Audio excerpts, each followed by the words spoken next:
PROHITS carry out proteomics at high temperature for single cells.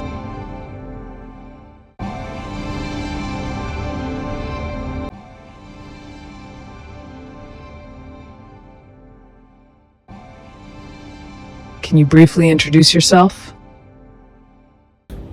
So hello, my name is Kenneth. I am the DC number 4.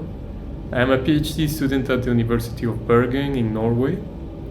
And my academic background is in molecular biology, mixed also with bioinformatics and data analysis training. Could you introduce your project and explain your role within the PROHITS framework? So within the PROHITS framework, my project focuses on developing tools and pipelines to analyze, but especially to visualize, whole proteome mass spectrometry data that we obtain from microorganisms that thrive at very high temperatures. And these organisms are known as extremophiles. And the ultimate goal here is to understand how their proteins help them adapt to these extreme environments. So the way I do that is just I take the data, which is large-scale proteomics datasets, and I transform it, analyze it with statistical methods, and visualize it to extract meaningful biological information out of it. But also in my project, I'm involved in web and software development to create interactive tools that make these complex datasets easier to explore and interpret for other researchers. How does your project connect with the work of other DCs?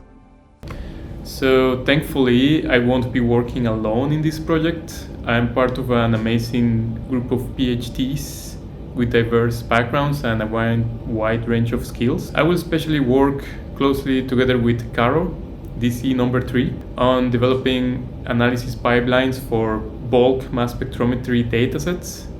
This means data that comes from group of cells rather than single cells. But later on, we will also work on integrate her single cell analysis pipelines into a web-based analysis tool.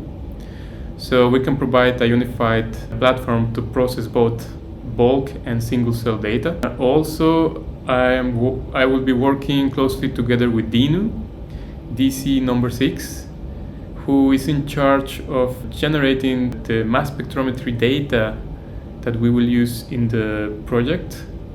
So I will work with Dinu by using this data to train and validate my pipelines and tools. But at the same time, together we will come up with ways of studying this data and also visualizing it together. But beyond these direct collaborations, my project also connect with most of the DCs in the network, because the idea of my project is to basically incorporate the results of everyone in the network into a tool to create an integrated resource that supports the entire consortium. What secondments or trainings do you have planned, and what are your expectations from them?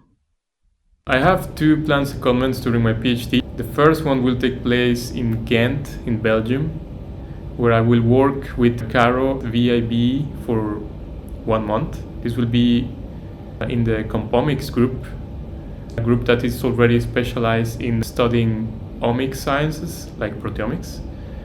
And during my stay, my goal is to learn different techniques for analyzing mass spectrometry data, together with Caro to lay the foundational pipeline that we will use to analyze both single cell and bulk mass spectrometry data. The second secondment I have planned will be at the University of Debrecen in Hungary, where I will collaborate with Mansi, DC number 10, and I will stay there for 2 months. In this time, the focus will be shift into the non-computational side of the project. So the idea here is for me to learn the laboratory techniques related to mass spectrometry. And also, in addition, we will work together on developing better ways to visualize and integrate the results that come from the mass spectrometer and from the analysis done in the lab into our final resource tool.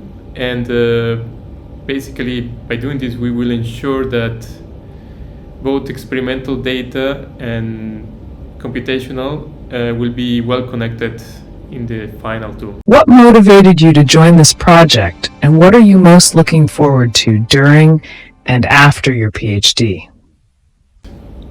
There were three main aspects that motivated me to join the project. The first one was its unique nature, which combines skills both computational and non-computational.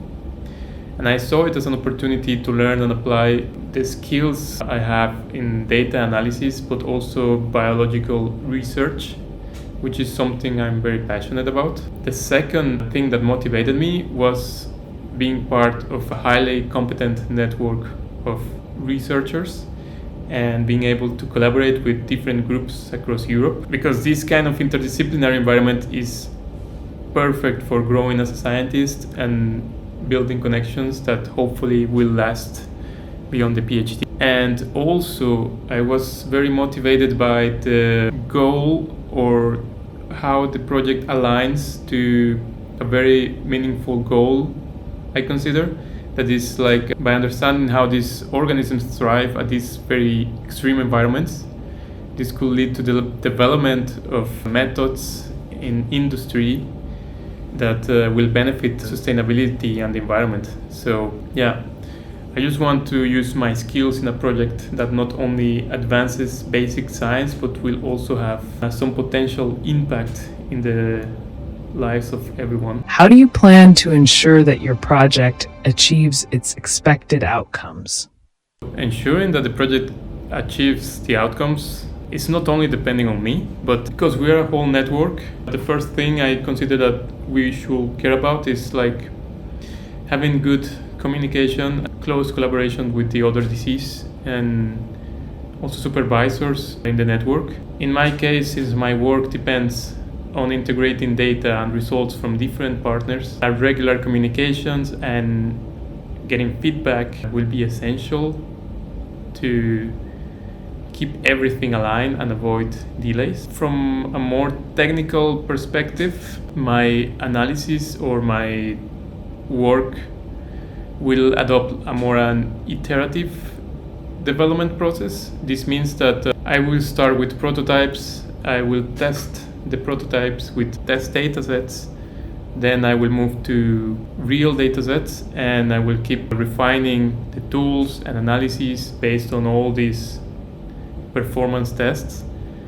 And by doing this, I will try to find the gaps or bugs or mistakes, and also by getting the feedback from my other colleagues, I can improve it or include additional analysis or visualization techniques that will improve the overall tool. But finally, and this is the one I consider the most important one, is just stay positive and proactive and keep learning all the time about new ways and keep yourself updated in the field. And yes, just be positive, basically.